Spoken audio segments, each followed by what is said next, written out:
Vamos nuevamente a la cita de Juan 1:1, la cita con la cual iniciamos la semana pasada nuestra primera parte. El día de hoy es la segunda parte, el tema 9.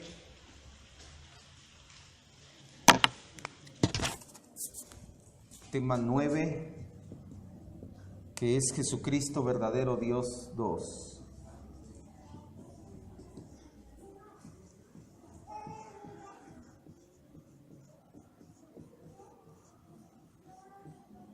Nuevamente la cita Juan 1:1. A ver si me acomodo. Lo bueno que ya dejó hasta de llover. Gracias, hermanita.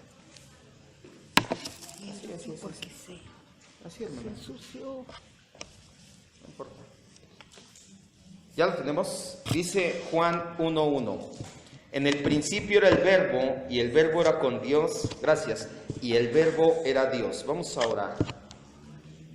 Nuevamente te damos gracias, Señor, por la oportunidad que nos das de escuchar, de predicar, de escudriñar y entender tu palabra, mi Dios.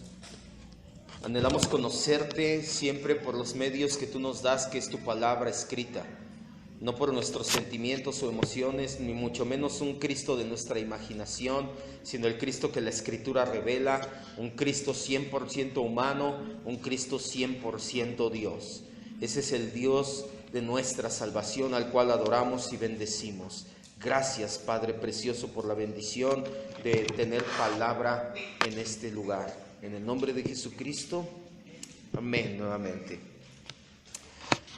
Esta es la segunda clase que vamos a hablar acerca de la divinidad de Jesucristo. El tema, Jesucristo verdadero Dios, parte 2. Baja un poquito, se quiere como viciar. La clase pasada comenzamos a estudiar bíblicamente la divinidad plena de nuestro Señor Jesucristo.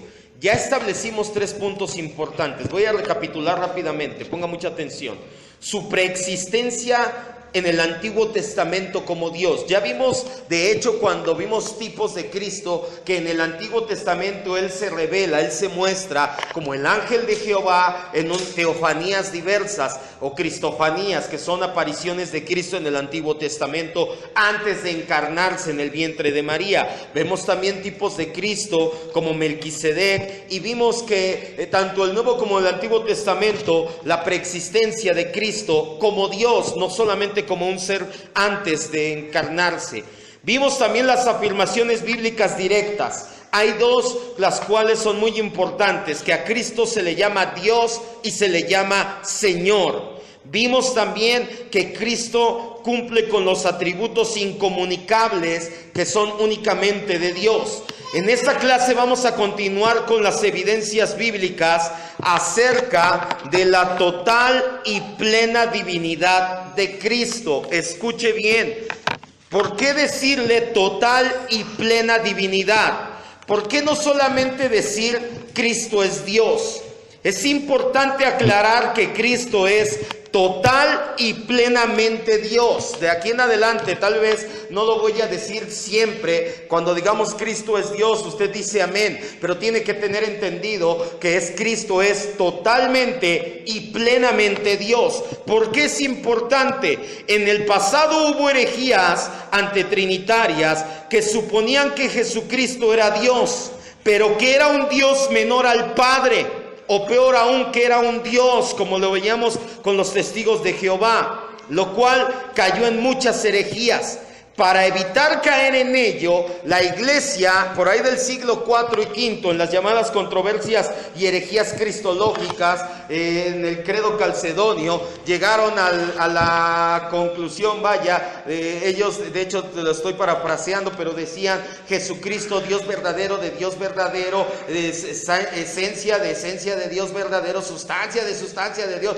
Total, o sea, lo hacían un hincapié no exagerado, de hecho necesario. En nuestros días basta con decir total y plenamente Dios, no parte de Dios, no parecido a Dios. Lo vamos a ver más adelante. Hay herejías donde decían que Dios el Padre estaba solo y de repente dijo: voy a crear a Jesucristo de mí mismo. Sacó a Jesucristo como Adán, de su costilla salió Eva y era su carne y su hueso y todo. Así salió Jesucristo del Padre. Eso no es cierto. Eso lo hace Dios, pero un Dios menor al Padre, y eso sería entonces que tendríamos dos dioses, y eso no es así. Entonces, de aquí en adelante, estemos convencidos que Jesucristo es Dios. ¿Cuántos dicen amén? Pero total y plenamente Dios. Ya vimos tres premisas: la preexistencia de Cristo en el Antiguo Testamento, las afirmaciones de Cristo como Señor y Dios, y los atributos incomunicables. Vamos a continuar con más pruebas acerca de su divinidad. El día de hoy, no sé si lo quiera apuntar como yo número 1 o si tenga ahí, Jesús mismo tenía conciencia divina o de su divinidad. Apenas me cupo. Seguimos con las pruebas acerca de la divinidad de Cristo. Jesús mismo sabía que era Dios. En años recientes, sobre todo con el fin de desacreditar la persona de nuestro Señor Jesucristo, hay teólogos, yo lo pongo entre comillas porque no puede llamarse teología seria a lo que dicen este tipo de personas, que afirman que Jesús no tenía idea de que era Dios. A esto se Neoortodoxia.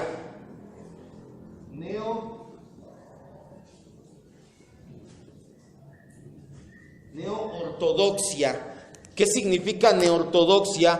Nueva ortodoxia o nuevas reglas, por así decirlo. La neortodoxia tiene varios, y esto no es teología, ponga mucho cuidado, tiene muchos adeptos, está ganando adeptos, se puede ver, las redes sociales están cumpliendo una labor muy buena en cuanto a tenernos informados. La neortodoxia está ganando mucho terreno. Ellos dicen, por ejemplo, en la neortodoxia, que los capítulos 1 al 12 de Génesis no han de tomarse literalmente, que la ciencia dice que la tierra tiene no sé cuántos millones o billones de años, que entonces la Biblia no nos estaba diciendo que la tierra se creó en 6 días, que la Biblia nos da un poema con un alto contenido moral y que no sé, y la quieren empezar a acomodar a que la Biblia sí es la palabra de Dios, pero no es infalible, sí puede tener unos cuantos errorcillos ahí que metió Moisés y que metió los escritores. ¿Esto puede llamarse teología? No teología ortodoxa, esto es neortodoxia.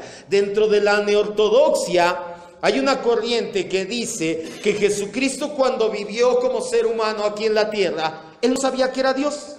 Él solamente venía y tenía mucha inteligencia, mucha sabiduría, mucha moral. Él tenía y daba enseñanzas. Él ni siquiera tenía planeado morir en una cruz. Los romanos lo mataron. Y que Pablo, como conocía toda la ley y conoció la historia de Jesucristo en años recientes anteriores a él, él tuvo la idea de crear la iglesia y que la iglesia se la hemos de achacar a Pablo. ¿Esto dice la Biblia? No. Entonces nosotros no vamos a creer jamás cosas como esta. Jesús sí tenía conciencia de su divinidad. Es imposible, obviamente, meternos en la cabeza de alguien más, y mucho menos en la cabeza de Jesús. Pero hay evidencia en los evangelios que nos muestran que Jesús sabía que Él era el Hijo de Dios y que era Dios mismo. Los textos que vamos a ver a continuación nos revelan la conciencia que tenía de sí mismo, más allá de solamente ser un ser humano normal. Estos textos se dividen en 2 grandes bloques, que es de su conciencia mesiánica. ¿Qué quiero decir con esto? Jesús sabía perfectamente que venía al mundo a morir en una cruz por los pecados de los elegidos, del mundo, vaya, como lo quiera ver. En este caso se hace efectivo para los elegidos solamente. Jesús tenía esa conciencia, porque repito, hay quienes dicen, no, es que Jesús, ¿tú a poco hubieras querido morir? Nadie quiere morir. Por supuesto que Jesús no quería morir. ¿Qué le dijo al Padre en Getsemaní? Yo no quiero que pase esto en mí, pero que no se haga mi voluntad sino la tuya. Jesús tenía completamente conciencia de su profesión mesiánica, y vemos también otros textos donde tenía conciencia de su divinidad, no solamente de que venía a morir, sino que también él sabía perfectamente en su mente que era Dios. Vamos a Mateo 5, 22, 28, 32, 39, 44, ahí mismo en Mateo 5. Mateo 5, 22.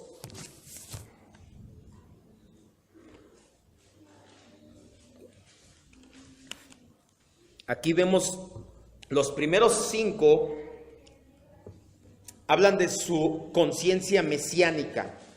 Mateo 5, 22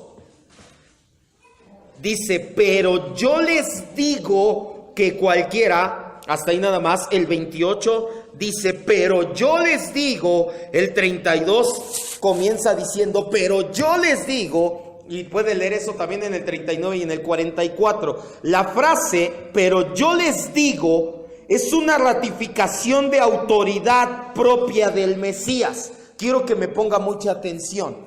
¿Qué pasa si le digo yo lo siguiente? La Biblia dice que adoremos al Señor, pero yo les digo que no lo hagamos. ¿Qué me van a decir? Pues, ¿usted quién es? O sea, ¿qué se cree? Ahora, ¿por qué Jesús sí pudo decir pero yo les digo? Porque él tenía conciencia de que era el Mesías. La gente, ¿por qué no se paró y le dijo: ¿tú quién eres para...? Porque la gente tenía la conciencia y decía: es que hablaron del profeta y se están cumpliendo las señales, viene anunciando el mensaje de Dios, debe de ser el Mesías. ¿Se acuerdan que lo vimos? La gente estaba dividida, unos decían que sí, otros decían que no, y sabían que el Mesías tenía esa autoridad. Mateo 22, 41 al 46. No es la única cita donde vemos la conciencia mesiánica. Estamos hablando de su conciencia mesiánica, o de que Jesús sabía que era el Mesías. Mateo 22, 41 al 46. Estando juntos los fariseos, Jesús les preguntó diciendo: ¿qué piensan del Cristo? ¿De quién es hijo? Le dijeron: de David. Él les dijo, ojo, el Señor los pone en entredicho, él sabía que él era el Cristo, por eso les pregunta: ¿qué piensan de Cristo? Les dicen que va a venir de David. Él les dijo: ¿cómo pues David en el Espíritu le llama Señor diciendo: dijo el Señor a mi Señor? O sea, si David es papá de Cristo, por así decirlo, ¿por qué entonces él le llama Señor en el Espíritu y le dice: siéntate a mi derecha hasta que ponga a tus enemigos por estrado de tus pies? Pues si a David le llama Señor, ¿cómo es su hijo? Nadie le podía responder palabra, ni osó alguno desde aquel día preguntarle más. ¿Por qué los pone en este entredicho? Porque él sabía que era el Cristo. No es la única cita. Vamos también a Lucas 19:10.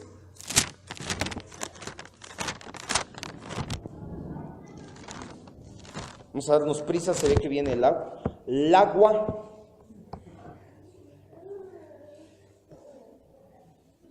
Antes de que empiece a llover y ya no se escuche.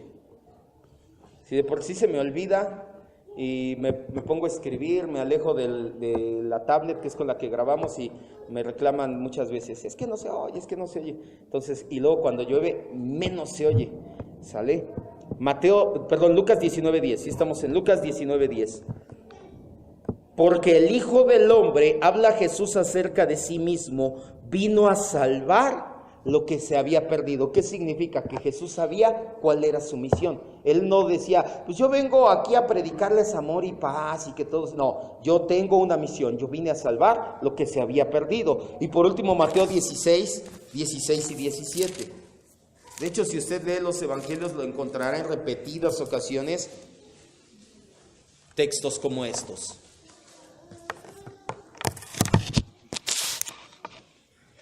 Mateo 16 y 17. Dice la Escritura: respondió Simón Pedro, dijo: tú eres el Cristo, el Hijo de Dios viviente. Entonces le respondió Jesús: bienaventurado eres Simón, hijo de Jonás, porque no te lo reveló carne ni sangre, sino mi Padre que está en los cielos. Jesús no le dijo: no, ¿cómo crees? Yo no soy. Él sabía perfectamente. Vemos también citas donde Jesús estaba consciente de su divinidad. Ahí mismo, Mateo 7:21. Dice el versículo 21 de Mateo 7: no todo el que me dice Señor, Señor entrará en el reino de los cielos. Él estaba afirmando y poniéndose a la altura del Señor. ¿Se acuerdan que ya vimos que la palabra Señor, curios, se aplica para Dios? Y él dice: no aunque me digas Señor, no aunque me diga Dios, vas a entrar al reino de los cielos. El 11:27 de ahí de Mateo.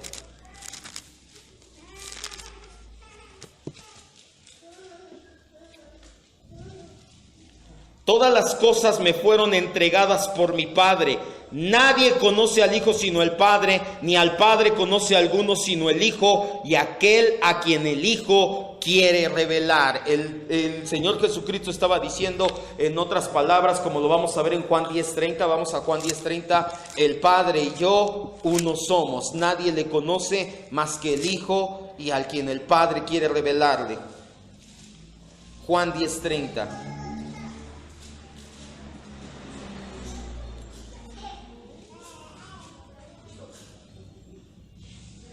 ¿Ya lo tenemos? Dice: el Padre y yo uno somos. Vemos también en Juan 14, 9 y 10, no vaya, y el 14, y Mateo 9, 2, son otras dos citas en las cuales nos habla de su divinidad. Ahora quiero que ponga mucha atención. Si Jesús solo fue un hombre común y corriente, como muchos afirman, pero él decía de sí mismo que era igual a Dios y uno con Dios, entonces solo hay tres opciones. Escuche bien. Jesús dijo: soy Dios. Como tal, de hecho dijo: yo soy. Jesús dijo: soy Dios. Hay tres opciones con sus declaraciones. ¿Estaba loco? ¿De verdad? Exacto. No. ¿Era mentiroso? ¿O realmente?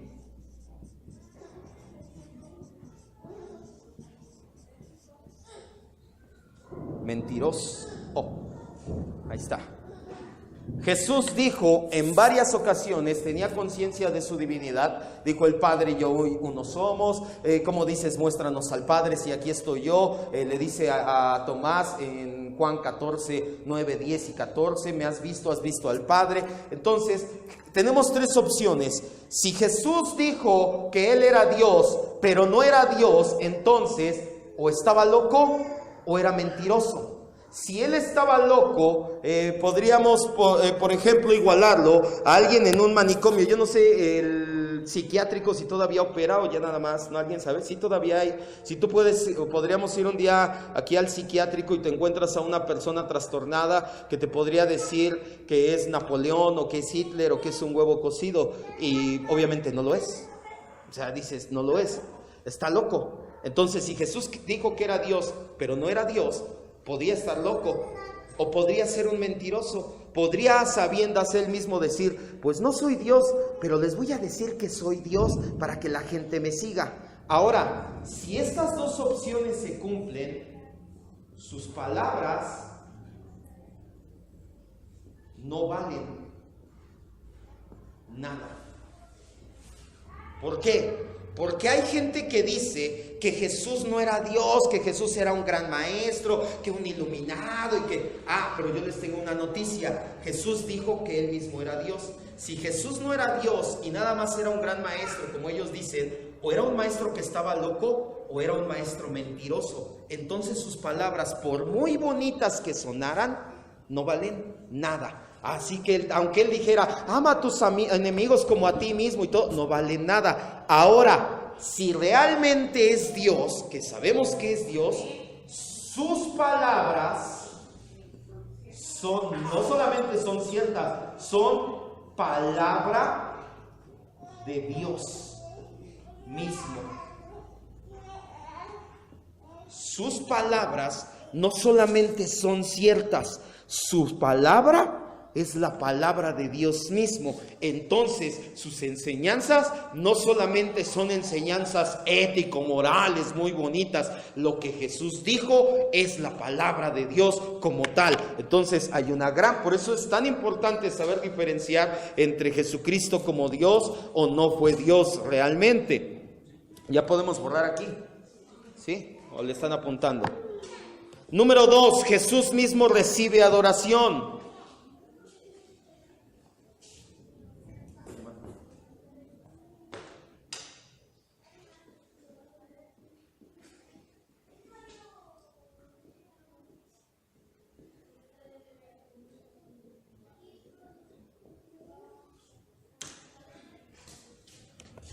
Cuando la Biblia leemos que Jesús recibe adoración, no solamente es un acto de postrarse para mostrar respeto. Los testigos de Jehová hablan en las citas donde vemos que Jesús recibe adoración, como los japoneses. Ve que los japoneses, ellos son una cultura de sumo respeto, donde el saludo a una persona que respetas es inclinando la cabeza, es algo así de pues saludan muy así. Ellos son muy respetuosos cuando saludan. Los testigos de Jehová dicen que cuando Jesús recibía adoración, no era adoración como tal, que era algo así como, ay Señor, es que eres tan grande, tan bueno, que te voy a mostrar un respeto. No, la Biblia nos muestra que cuando Jesús recibió adoración, es en el sentido de adoración completa, como adoración a Dios mismo. Vamos a verlo ahora si repartimos citas. Hebreos 1:6, por favor. Alex, ¿me ayudas con Mateo 2:2? Ángel, por favor, con Mateo 28:17. Enrique, por favor, con Marcos 5:6. Y yo leo Juan 9:38.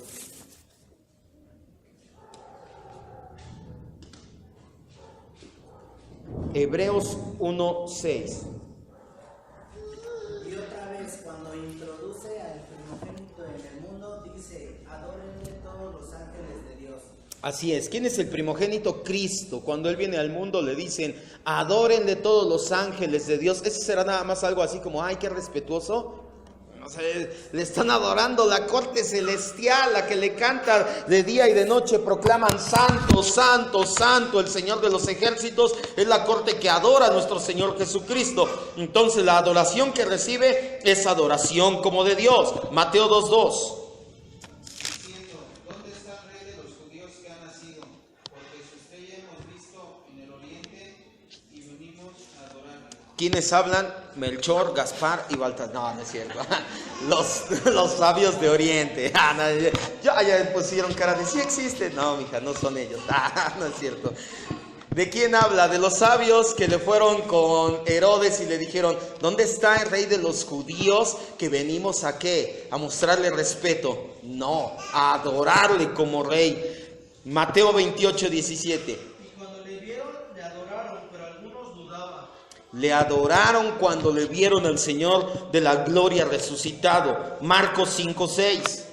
Cuando vio, pues, a Jesús de lejos, corrió y se arrodilló ante él. Así es, nuevamente vemos adoración como de Dios. Y Juan 9:38, dice la Escritura, escuche bien, y le dijo, creo Señor, y le adoró, hablando del ciego que había sido sanado. La adoración a cualquier otro que no fuera Dios, para los judíos, era uno de los peores pecados que se podía cometer. No obstante, los discípulos no tuvieron problema alguno con adscribir doxologías a Cristo en la Escritura. ¿Qué es doxología?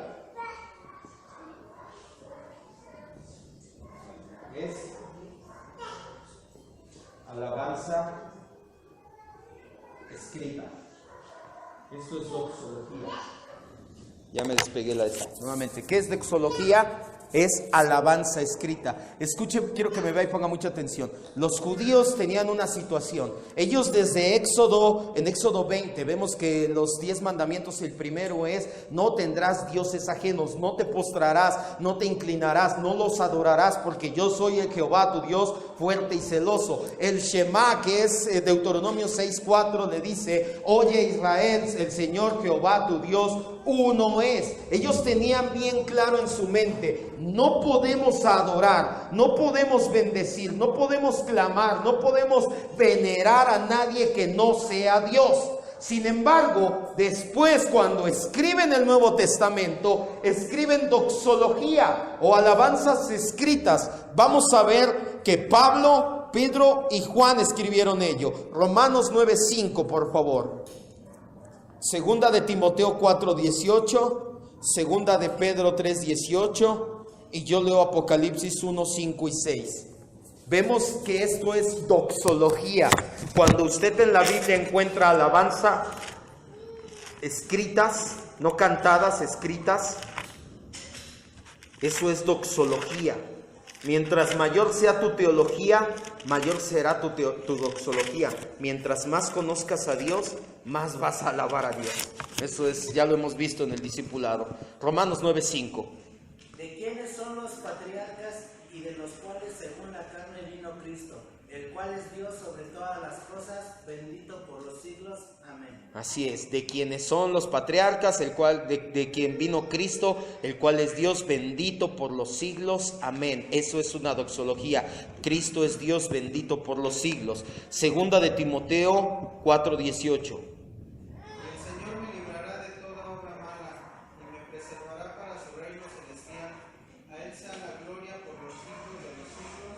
Habla de Jesucristo. A Él sea la gloria por los siglos de los siglos.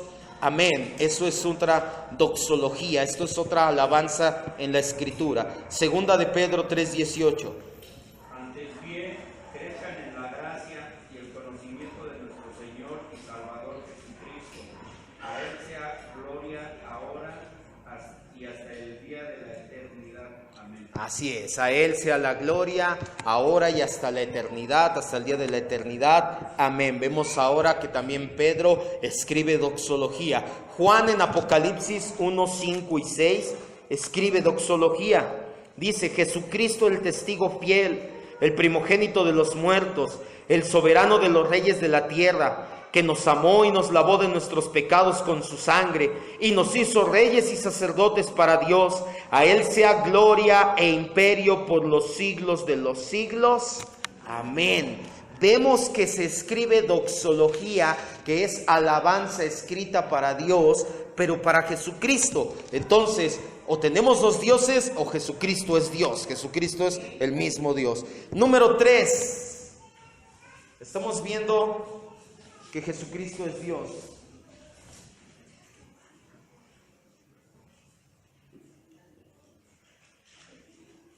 Número 3.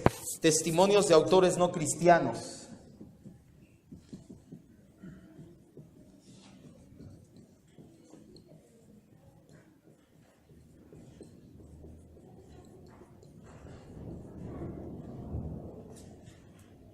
Ya llevamos 5.6 con 5 sin vaya, en los cuales vemos claramente que nuestro Señor Jesucristo es Dios por medio de la Biblia, pero también vemos que hay testimonios de autores no cristianos que nos dan a entender que Jesucristo es Dios. Nadie que verdaderamente se aprecie de ser una persona medianamente culta negará la existencia histórica de Jesucristo. Hay algunos ateos que quieren decirte que Jesucristo ni siquiera existió. Discúlpenme, pero la existencia histórica de Jesucristo está más comprobada que la existencia histórica de cualquier personaje de la historia antigua. Por ejemplo, Sócrates, Platón, Rey Darío, los faraones en Egipto, etcétera. Todos ellos hay evidencia histórica de que existieron. De Jesucristo hay mucha más evidencia histórica. Pero eso no significa que piensen que Cristo es Dios. Pero sí hay testimonios en los primeros siglos de la época cristiana donde dan fe de que los primeros cristianos ya creían o consideraban a Dios, a Jesucristo como Dios. Hay dos testimonios, el de Plinio el joven, así se llamaba, gobernador de Bitinia, una ciudad romana, Una carta dirigida al emperador Trajano en el año 112, él escribe que en el reino hay ciertos hombres llamados cristianos que se reúnen para cantar himnos y adorar a Cristo, a quien ellos consideran Dios. Un autor no cristiano escribe acerca de los cristianos adorando a Cristo como Dios en el año 100 después de Cristo. Flavio Josefo, yo no sé si usted ha escuchado hablar de él, Antigüedades de los Judíos o las Guerras de los Judíos, un historiador muy reconocido, habla de Cristo y dice que es el que resucitó al tercer día y es más que un simple ser humano. Podemos llegar a las siguientes conclusiones entonces. El Nuevo Testamento afirma una y otra vez la plena y absoluta divinidad de Cristo. Lo hace en cientos de versículos que llaman a Jesús Dios, Señor, Hijo de Dios. Así como muchos versículos que usan títulos para referirse a Cristo como Dios, y muchos pasajes que le atribuyen hechos o palabras que solamente pueden ser hechos por Dios. En una sección anterior ya explicamos que Jesús es real y plenamente hombre. Ahora concluimos, que Jesús es real y plenamente Dios. Dice Mateo 1:23, Emmanuel, Dios con nosotros, Dios encarnado. Y vamos a terminar con el número 5, el de hoy. ¿Por qué es tan importante la divinidad de Jesucristo? Ya entendimos la trascendencia de la completa humanidad de Cristo. Lo vimos tan solo en el discipulado básico el día domingo y veíamos que sin derramamiento de sangre no hay remisión de pecados. Nosotros no podíamos ser salvos si alguien no derramaba su sangre. La sangre humana no era suficiente, tuvo que ser sangre humano-divina. Ahorita lo vamos a ver. Un espíritu no derrama sangre, Dios no puede morir, era necesario que fuera un hombre. Pero también la completa divinidad de Jesucristo era necesaria. Número 1, ¿por qué es importante la divinidad de Cristo? Solamente alguien que fuera Dios infinito podía llevar la plena condena de todos los pecados, de todos los escogidos. Una criatura finita hubiera sido incapaz de llevar esa pena. Cualquier ser humano, por mucho entrenamiento, por mucha capacidad que dijera tener, el llevar no el sufrimiento físico. El sufrimiento físico, a lo mejor habrá personas que pudieran prepararse durante más años. En nuestros tiempos podría haber personas que podrían tener acondicionamiento físico extremo. Ya hay atletas de alto rendimiento que entrenan como profesionales horas y horas del día en condiciones extremas. Yo no me refiero al sufrimiento físico de cargar la cruz o de recibir latigazos, sino el sufrimiento espiritual de recibir todos los pecados de la humanidad en ti mismo durante al menos 3 horas del día. Ningún ser humano sería capaz de sobrevivirlo. Nadie. ¿Cómo te sientes cuando cometes un pecado? Ahora imagínate todos los pecados de la humanidad en ti. 3 horas. No puedes. No se puede. Entonces, ¿tenía que ser divino también? Sí. Si no, en ese momento, al sentir los primeros pecados, dice: Padre, sí, que pase la copa, bájenme de aquí, y sale corriendo, porque no hubiera podido un ser humano. No Jesús, vaya, cualquier ser humano hubiera dicho: no estoy pudiendo, discúlpenme, yo pensé que sí podía. Los latigazos por supuesto que duelen, pero Jesús cuando dice: si no se pase esta copa de mí, ¿alguien sabe de qué copa se refería Jesús? La copa de la ira de Dios.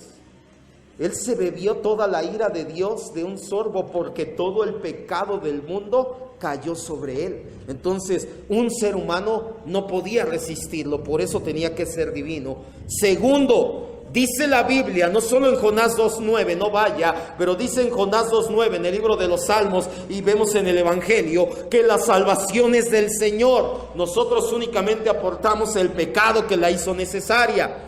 Todo el mensaje de la Biblia está diseñado para mostrar que ningún ser humano, ningún ser creado jamás podía haber salvado al hombre. Solo Dios mismo podía salvar a su creación. Si cualquier ser humano por sí mismo se hubiera podido salvar, entonces ¿para qué necesitamos a Dios? Entonces, por eso es que necesitaba que fuera 100% humano, 100% divino. Esto es doctrina pura, amado hermano. Número 3, solamente alguien que fuera real y plenamente Dios podía ser el mediador entre Dios y los hombres. Primera de Timoteo 2:5 dice, hay un solo Dios y un solo mediador entre Dios y los hombres. ¿Quién es?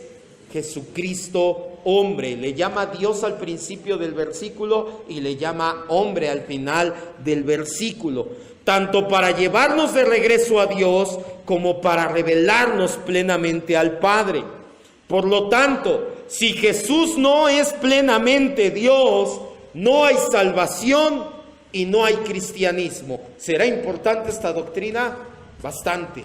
Por eso es que, y van a decir, oh, pastor, ya nos lo dijo hace 2 semanas, la semana pasada, todavía en el discipulado, pero cuando le digo, no quiero verlos con los testigos de Jehová, es en serio, no es de que a ustedes, pero hay mucha gente. Esto pasó cuando llegó el mesianismo a la iglesia donde estábamos, y el pastor de la iglesia, su papá llegó con el mesianismo, y todo mundo, media iglesia o 3/4 de iglesia se fueron con el mesianismo. Hay 2 corrientes mesiánicas, trinitarias y unitarias. La que llegó era una corriente unitaria, donde decían, Hashem, el Padre, es Dios, Jesucristo es el profeta enviado por Dios, pero no es Dios. El Espíritu Santo es el Ruach HaKodesh, la fuerza activa de Dios, pero no es Dios. Entonces ellos negaban al Hijo y al Espíritu Santo, y por no tener enseñanzas y por la gente no sentarse a escuchar y aprender, decían, suena bien padre, y se fue más de la mitad de la iglesia en pos de falsa doctrina.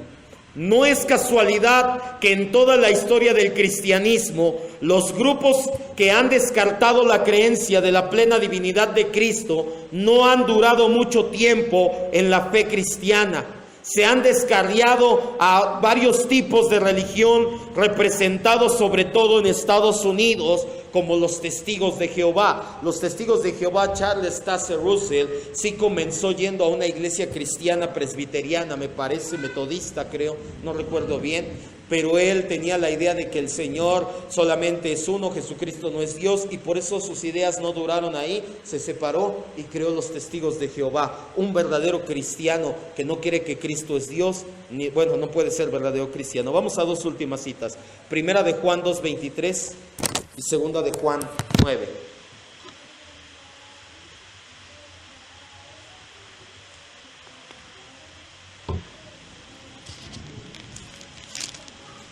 Primera de Juan 2:23.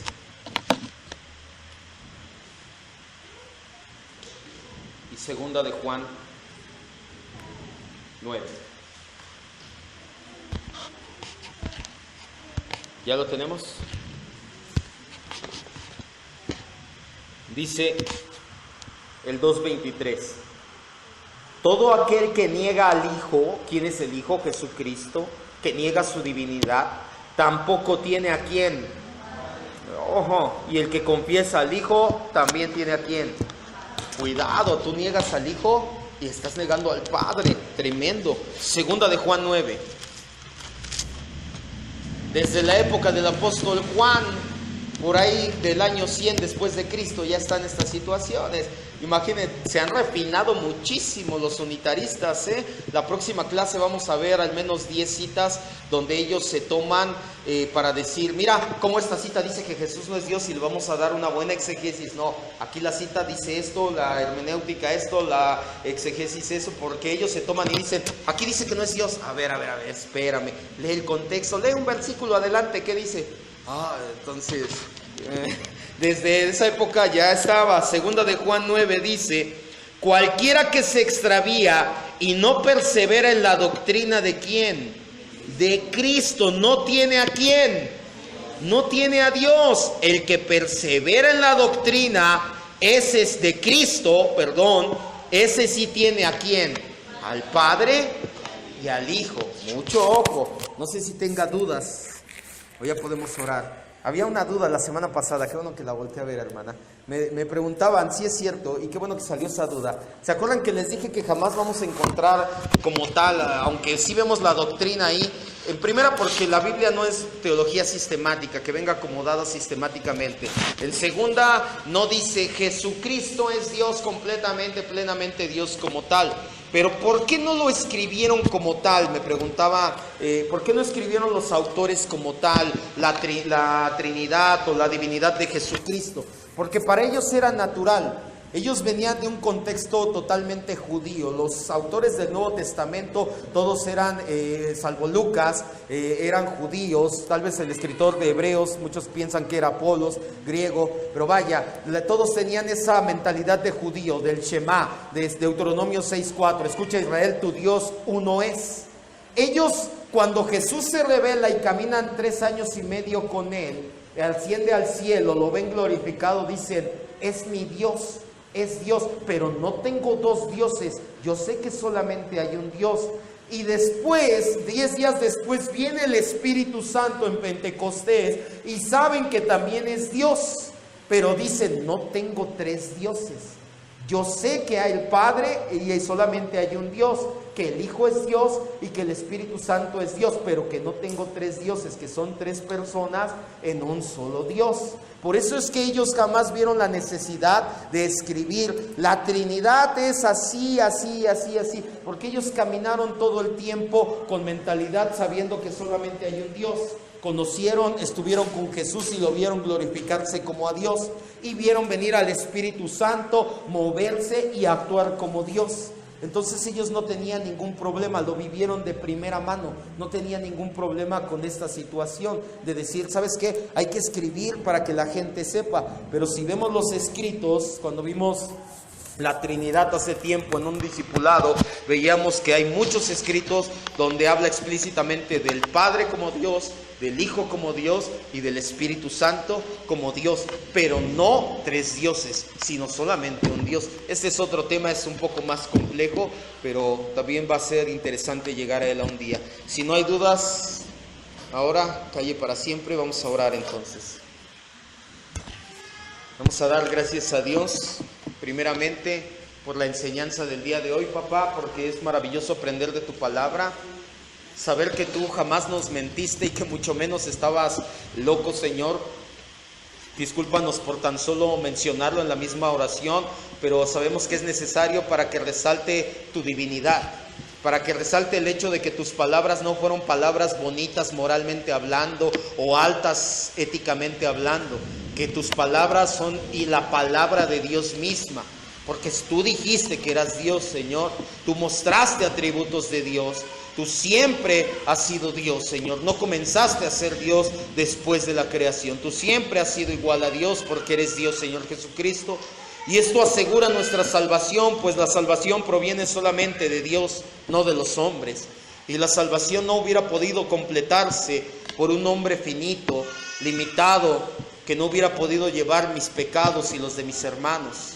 Hoy entendemos, Señor, que era necesario que fueras 100% humano y que fueras 100% Dios para que seamos salvos y para podernos llamar cristianos e hijos de Dios. Gracias.